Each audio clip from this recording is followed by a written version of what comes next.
Welcome to NCN news. నా పేరు ప్రశాంతి. బులెటిన్లో ముందుగా హెడ్లైన్స్ చూద్దాం. ప్రకృతి వ్యవసాయమే ఉత్తమ మార్గం, జిల్లా కలెక్టర్ కీర్తి చేకూరి.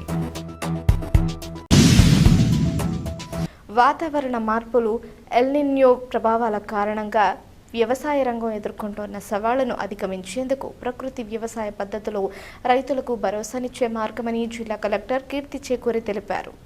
2026-2027 సంవత్సరానికి సంబంధించి ఎల్ నిన్యో పరిస్థితుల దృష్ట్యా ప్రకృతి వ్యవసాయ అనుకూలతపై రూపొందించిన పుస్తకాన్ని కలెక్టర్ కీర్తి ఆవిష్కరించారు.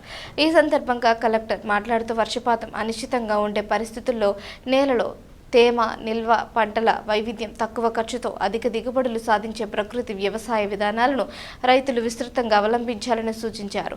ఎల్ నిన్యో ప్రభావంతో రుతుపవనాల ఆలస్యం, పొడి విరామాలు, అధిక ఉష్ణోగ్రతలు వంటి పరిస్థితులు ఏర్పడే అవకాశం ఉన్నందున ముందస్తు ప్రణాళికతో సాగు చేపట్టాలని తెలిపారు. ప్రకృతి వ్యవసాయం ద్వారా నేల ఆరోగ్యం మెరుగుపడటంతో పాటు వాతావరణ మార్పుల ప్రభావాన్ని తగ్గించవచ్చని రైతులు ఈ అవకాశాన్ని సద్వినియోగం చేసుకోవాలని కలెక్టర్ కీర్తి పిలుపునిచ్చారు. ఈ కార్యక్రమంలో joint collector Meghaswaroop, in charge DRO S Bhaskar Reddy, SDC Prem Kumar, జిల్లా వ్యవసాయ అధికారి వెంకటేశ్వరరావు తదితరులు పాల్గొన్నారు.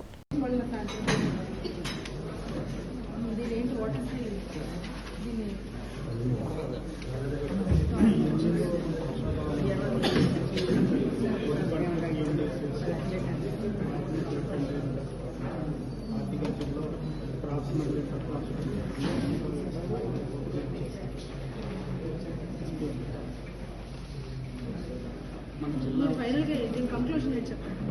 పిఎండిఎస్ చేయాలా? PMDS compulsory. ఎంత చేసాము? ఎన్ని అడుగులు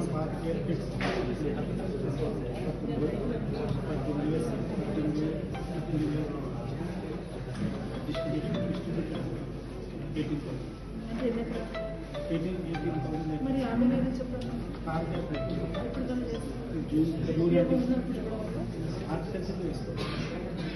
ఇప్పుడు